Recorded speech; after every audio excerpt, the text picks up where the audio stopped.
হে জগতবাসী, দেখুন যে আমাদের বিশ্ব আধ্যাত্মিক জ্ঞান সঞ্চার দরবার শরীফের যে একটি সাইনবোর্ড বা একটি ব্যানার দেখতে পাচ্ছেন, সেটি হলো কি, যে সাইনবোর্ড ব্যানারটি দেখতে পাচ্ছেন সেটি একটি বিষয় হলো যে বা হরফের নিচে যে আমাদের একটা নক্তা দেখতে পাচ্ছেন, বা হরফের নিচে একটা নক্তা দেখতে পাচ্ছেন, সেই নক্তাটি আপনারা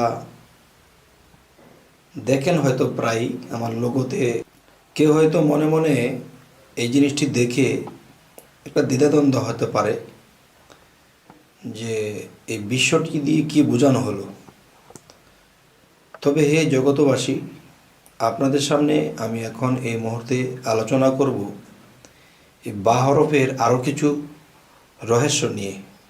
অবশ্যই আপনারা একটু খেয়াল করে শুনবেন। তবে এই আলোচনার কিছু কিছু ইঙ্গিত আমি আপনাদেরকে আগে অন্য ভিডিওতে বলেছি, তবে চেষ্টা করব আজকে আরও একটু খোলসা করে বলার জন্য। তো আজকের যে বিষয়টি কি, যে আমাদের বিশ্ব আধ্যাত্মিক জ্ঞান সঞ্চার দরবার শরীফের যে ব্যানারটি দেখতে পাচ্ছেন, যে এই ব্যানারের মধ্যে সারা বিশ্বের মধ্যে একটি বা হরফ দেখতে পাচ্ছেন। তাহলে এই বা হরফ হলো একটা বিশেষ সংকেত। সংকেত কীরকম? যেমন আমি অন্য কোনো কিছু ভিডিওতে বলেছি যে দেখেন, কোরআন যদি আমরা খুলি, এই কোরআনটাকে রিডিং পড়তে হলে আমাদের কায়দা পড়তে হবে। আর কায়দা যখন আমরা পড়তে যাব, তখন আমরা কিন্তু প্রথম দেখা যায় আলিফ বা তা সা দিয়ে আমাদের শুরু করতে হয়। এইগুলো যদি আমরা না শিখি, জের জব্বর না শিখি, তাহলে কিন্তু আমরা কোরআন শরীফ পড়তে পারবো না। তাই বলি যে এই যে কোরআন শরীফটা পড়তে গেলে দেখা যায় যে আমরা সর্বপ্রথম আলিফ দিয়ে শুরু করি। তাহলে আল্লাহর দোস্তকে, আল্লাহর দোস্ত হযরত মুহাম্মদ সাল্লাল্লাহু আলাইহি সাল্লাম, তাহলে তিনি কিন্তু বান্দা। তিনি যখন এই পৃথিবীতে জন্ম নিয়ে এসেছেন, তো মুহাম্মদ সাল্লাল্লাহু আলাইহি সাল্লামের উপরে যে কালেমা নাজিল হলো, সেই কালমাটা কি? লা ইলাহা ইল্লাল্লাহু মুহাম্মাদুর রাসূলুল্লাহ, যে নাই কোনো মাবুদ আল্লাহ ছাড়া, হযরত মুহাম্মদ সাল্লাল্লাহু আলাইহি ওয়াসাল্লাম আল্লাহর প্রেরিত বান্দা ও রাসূল। তবে হে জগতবাসী, আজ আমি যে জিনিসটা বোঝাতে চাচ্ছি সেটি হলো যে এই বা হরফ আমাদের বিশ্ব আধ্যাত্মিক জ্ঞান সঞ্চার দরবার শরীফের এত বড় একটা বিষয় যে দেখেন, এই মহাবিশ্ব ব্রহ্মাণ্ডটা বা হরফের ভিতরে লুকায়িত, এবং আগুন, পানি, বাতাস, মাটি, আলো, এই পাঁচটি জিনিস দ্বারা এই সমস্ত বিশ্বজগৎ সৃষ্টি হয়েছে। এই পাঁচটি জিনিস বা হরফের ভিতরে লুকায়িত। তবে হে জগতবাসী, আরও একটু আলাপ করব যে এই বা হরফের ভিতরে শুধু বিশ্বজগৎ লুকানোই নয়, এই বা হরফের ভিতরে সমগ্র 30 পারা কোরআনটাই লুকায়িত। আচ্ছা, তাহলে বা হরফের ভিতরে যদি পুরো 30 পারা কোরআনটা লুকায়িত থাকে, তো এর মানে কি? 30 পারা কি বা হরফের কাছে ছোট?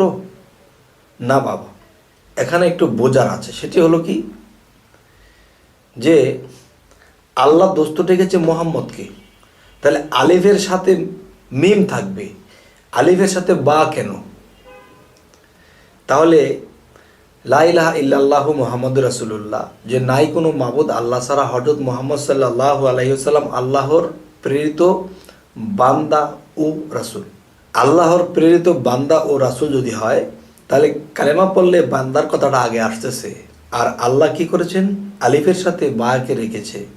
আর বান্দা যিনি, তিনি মুহাম্মদ।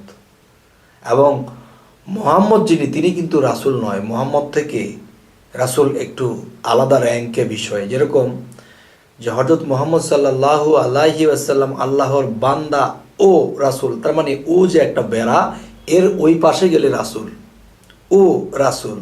তাহলে বান্দা, মুহাম্মদ বান্দা, কিন্তু মোহাম্মদ ও রাসূল।